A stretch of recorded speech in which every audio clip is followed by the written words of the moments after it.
And so I was always good with my hands. Finally decided, persuaded mum and dad, the best for me is I start my business. So I came to my father and he said, well, may I ask? And he always spoke with that colonial English, very proper, very prim, and very army. May I inquire what you intend to do? I said, well, I was thinking of doing property, renovating and building and that. Okay, he says, seems noble. And may I ask how you intend to fund it? I said, well, brilliant, that's my cue. Off I went. I said, well, I was hoping you would lend me some money. And he stopped me dead. He said, well, as an investor, he says, you have no experience, you're only 17, you know this, know that. Oh, I don't know. Anyway, off I went and got myself a job. It's the only job I've ever had. Was in a factory at Wakefield. They got rid of me 6 weeks later simply because I introduced a union and now me out. Dad eventually I'd saved some money up and he backed me with a few quid, little money, and rest I suppose it seems to be a long time ago in history. I started off with a terrace house, well, 2 terrace houses actually, I bought at Balby for £400 each. Langford, the estate agent, I saw Mr. Philip Langford. He still talks about the story. I walked in past this place and saw these houses, walked in, did a deal and said, I'll have them. I could muscle up about £400. For the other £400, some my father, mum, had to raise. So I made an appointment with every bank in town. The first bank I went to was Co-op and introduced myself to this chap who was a manager who sat there smoking a pipe, filling the room with smoke. I said to him, this is what I've done, I need £400 and I'm going to buy these houses and I'm going to get a grant and I'm going to renovate them and then I'm going to rent them and the whole shooting match in about 30 seconds, I think. And all of a sudden he stood up. I thought, that's time for me to go, throw me out, and he walked out with me.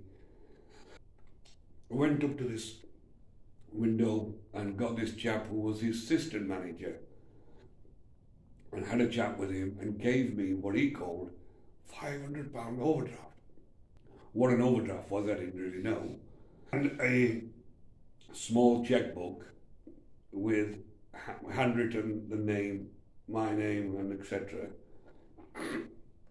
Off I went, bought the houses, and it must be 3 or 4 months later, there was a knock on the door, and here was the manager. Looked and I come in, little surprise, sat him in what we always had, everybody in those days, the front room, and he says to me, he says, well, the other month when you came, he says, I was so taken back by your confidence. Because one of the things he says to me, why have you come to Co-op first? I said, to be honest with you, I've got an appointment with everybody, I need to raise £400. And that was the point. He stood up and we went out. He said, I didn't get you to sign anything. I said, what do you mean? He said, well, you've got to fill a form in, loan form, and etc. But I'm being transferred to Henley. So can you fill it? I said, yeah, of course I can. Came to fill in the form in and he realized I was 17. 18 you had to be to get a loan. Oops. However, my father came to the rescue and gave me a, reference or security and stood guarantor, and off he went with a smile. So really, yeah, I think most businesses start by default. A lot of us don't know what we're going to do or expect. Did I expect the business will reach where we are today? Part of me says yes, because I was determined. it's been a change in business over the 50 years. It'll be this September. 2023 September will be 50 years. I would have been in business. Uh, I've sold out 4 times. My last sale was a group of nursing homes, small group of nursing homes. Again, by this time I'd learned the art of raising finance. I learned that I can't do everything. I need other people to help me, accountants, etc., the foremen, the scenario that goes. And maybe by the grace of God, we have a full office staff today. We have buyers, we have commercial directors, we have construction directors, we have MDs. And as I often explain to people, there wasn't always MDs and secretaries, and it started off as just me, and I just put different hats on every hour of the day. But thank God it's worked okay. No qualms, no regrets. Built an honest business over the years. I hope my children, all 3 of them, work in it with us, and hopefully they'll take over. Although they've started to take over. The difference, I went to Oswin Avenue and Hextop Junior. All of my 3 children went to private schools, universities. My daughter did law, Imran did international business, Tariq did economics and politics, and he'd just been back to Cambridge to do MBA. In fact, only a few weeks ago he got the honour OBE for his charitable works, and we went with him to receive it. A great honour. And when I look back at the days of stepping off that plane at Heathrow Airport, travelling through Camden and Corsa, to today, it seems miles and miles away. But would I swap it? I don't think so. It's been a good journey. A business is only successful or only as good as the people it employs or has with them. I've always had the feeling that treating anybody, whether it's a joiner, a bricklayer, an MD, whoever, or a director, I'd like to think I'd want to be treated if they was. Yeah. I genuinely do feel for my people. I have the greatest respect for them. The people that are working with me, had worked with me. And I also believe, as a Muslim, I'm very privileged to hold somebody's livelihood in my hand. And I must not misuse that privileged position for the Almighty could take mine away from me. The method has worked. I still got people with me for 30, 25, 30 years, 35 years are still working. One of the guys, he was a painter, and he's retired now, and he said on and off he'd worked with me 44 years. Somebody said to me, one of the chaps who were working in London for us, why do you run down to London and for him and that? And he replied to him that for the last 24 years, he's helped me pay my mortgage, helped me send my children to school and universities, and put food on my table. In return, don't you think he deserves that? I found I've got some very loyal people to me. Yeah, they would do anything, for me. I've never been one for colour, religion, creed, height, black or white. I just employ a person if he's suitable for the job I want him to do, whether it's here or anywhere. Yeah. Been very fortunate, I suppose, in that respect. But you've got to remember, and I said that to my children, my son when he first came into the business, I said, look round you, you have the lifestyle simply because these people work hard for you. Yeah. So don't, in any shape or form, think they're lesser. They're the main part of why you have the cars, the way you live, the education you've been able to afford to have. And I think it's just being a decent person or trying to put yourself in their shoes. Yeah. Even today, I'm conscious of the fact everything's going up, prices are going up, etc. And when you hear people out there saying they can't afford the gas, etc., my heart goes out to them. I don't think, oh, tough, because it isn't. You're part of the same society. Yeah, you're part of them people. I'm lucky. A lot of my friends did very well. You know, the boys that we sat on bench with outside Laundry in Hyde Park, most of them did okay. I've done all right. We were dreamers, you know. And somebody asked me what an difference between an entrepreneur and a businessman was. I said, businessman calculates and get accountants to do paperwork. Entrepreneurs just guess. And it never really goes wrong because they don't accept defeat. So, yeah, I do genuinely value my people. And I think everybody should. And those companies that do find success because these people work hard. I'm sat here with you. I'm positive my office, there'll be people sat at 7 to 9. Remember, they are on a salary, they can go home at 5 or 4. Yeah. But I can take you back at 6:30, 7 o'clock, there'll still be somebody sat there. And I'd often say, why did you get off? Well, I had to finish that, so I thought I'd get it done today. Yeah. So very fortunate, very lucky. Yeah. In 2019, they invited me to a dinner at the race course, and we sat on this table, and I've got a friend of mine, very dear friend of mine, Tony Phillip, who also been a great businessman in this town. Kenton Home was one of his companies. He was also, as I was growing up, used to be, wow, one day I'd like to be him. But I couldn't understand why these people was on this table, what we're here for. And then all of a sudden, pennies started dropping in as one of the council officers got on and started talking about businessmen and mentioned my name, etc. They were giving an award. It was an award ceremony. And I thought at that point that, okay, they're probably going to give me some sort of an award for whatever. And then I realized that they would give me a Lifetime Achievement Award, which Tony got up on the stage and gave it to me, and which was a great honor. I was humbled by it.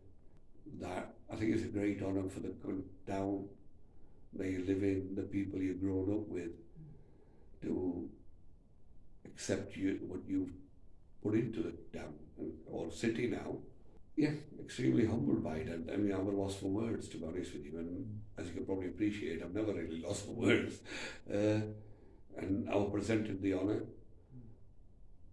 It was a great honour, like as I said, and it's a great honour that my son went out to receive this year the OBE. I think it also shows to those that often quibble about immigration, what immigration brings to a nation, yeah, to a country. And just hope that in the years we are here, after me, my children would carry on the work and the business. And we do a lot of charitable work now.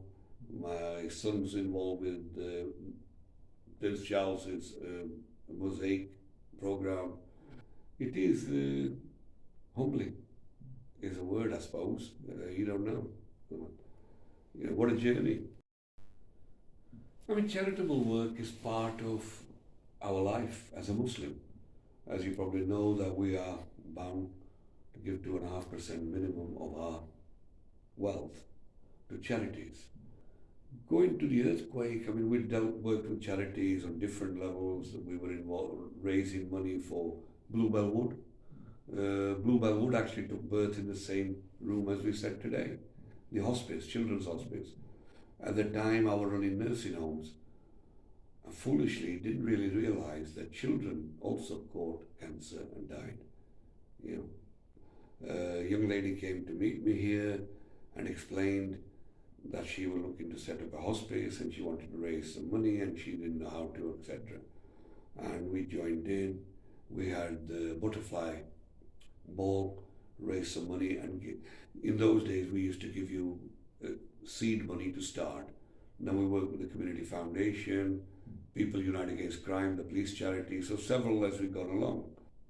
And then I got a call in, I think it's 2005, from a friend of mine asking how everybody in family was. So I'm set about, just about to have my breakfast early in the morning, 7:30, something like that. And I said, well, everybody's okay, yeah. Why? And she said, well, no, in Pakistan I've just seen on television there's been a massive earthquake in Kashmir. No, I said, okay, I've not turned telly on. I'm not really a telly watcher. So I turned it on, saw this devastation, etc. And next thing I remember is here I am, packed up, ready, and coming off the airport in Islamabad. You know, as a charity, to do a bit of charity work or see what we can do. If you'd ask me honestly, did I plan it or no? I don't think I did. I don't think there was time. It was almost like somebody said, get there, sort of thing. So here I am. I was in Islamabad and I said to one of my guys who came to pick me up and work for us, I said, where's the disaster, etc. Saw this one building on the way to Islamabad and got home to my place where I was staying and felt what was called a tremor. Fine dust came off the ground and the car door which we were holding felt more rubbery than metal. Anyway, that afternoon I got together with a friend of mine who lived there and has a business there. We started rustling up the lorries, transport, to take aid to Kashmir. Kashmir from Islamabad, Muzaffarabad is about 100 miles, I think 80 miles, something like that. I started being corrected on the mileage. And so the first day we ended up in one town where we distributed food, blankets, and sadly of all things, coffin cloth. We started burying children, men, women. One of my first recollection is the sheer silence. The dogs didn't bark. The birds weren't singing. Trees didn't move. Cows just stood where they were. It was a horror I'd never seen and never would imagine, and hope nobody would.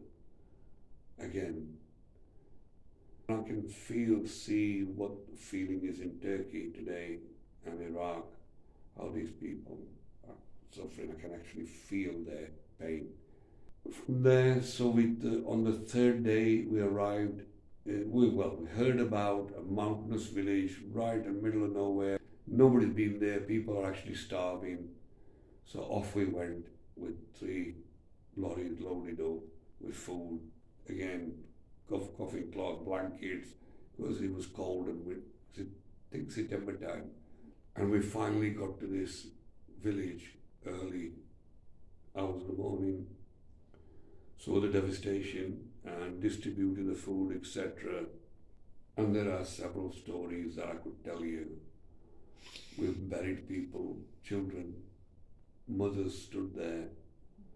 One of the stories that sticks in my mind, went back to this village with some more aid, and there was this lady who I met whose 2 children we buried, and we dug out one of her boys with a bit of help, with a lot of help.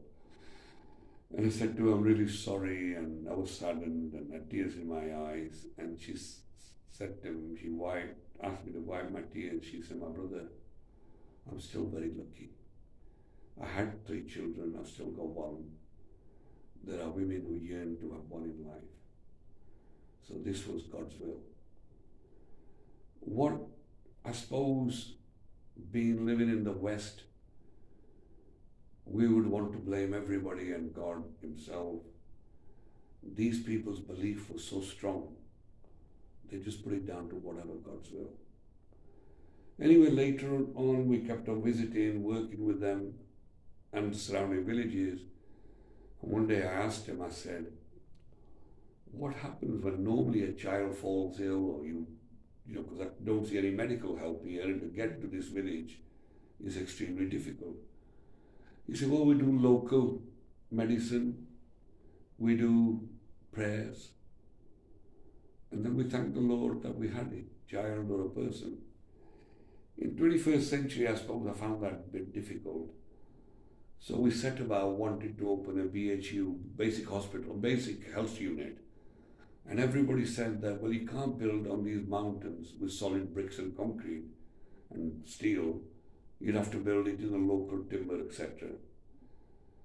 I think being me, that would have been a challenge. So hence we built it. We literally carried the steel, dragged it up by men and trucks, dragging it around the mountain, thin roads, and the bricks. We made the concrete crushed locally with a stone, and I think it took us about 18 months. And we today, thank God, we have a basic health unit running, which supplies free medicine at source to anybody. Yeah. We're now looking to train a dentist who's under training now. He will work from there. We're looking to train a midwife and a public health, ladies health worker, because there's a massive need for that. I think it's very high rate of women or child dying at childbirth. So we keep on expanding it. I suppose I count that as a bigger achievement in my life than my business. Yeah. How lucky I am to be able to do something like that for these people. For otherwise, they would accept, yeah, that's our bit, and so what if our children are dying? Yeah. Our involvement with charity, my son, eldest son, he was involved with setting up, we were founder, member with His Royal Highness Prince Charles then, to set up Mosaic. Mosaic is a charity which was set up to mentor originally Muslim young people, to guide them in the right way rather than the terrorism times in those days. Who worked with that. He's just been, he was on the sleep charity, chair for sleep charity, and even worked with Doncaster Council on different projects we do. We still are working on different projects. We today run the charity here in England, is registered. Main aims are natural disasters. So wherever we sent some money recently, we sent some cash and money to Pakistan when the floods came. We're joining up with people in Turkey. So basically, a lot had come out of it, and I just look back and thinking, if we save one life, and if we delivered hope to a mother with a dying child, then I think our job's done. The cost is nothing.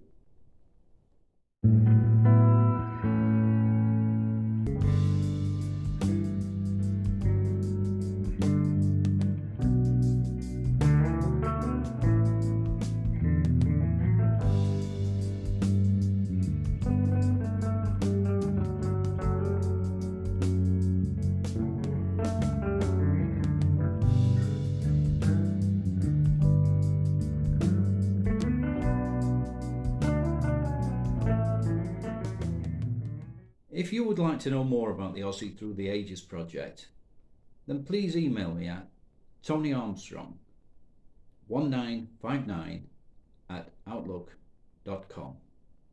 Thank you.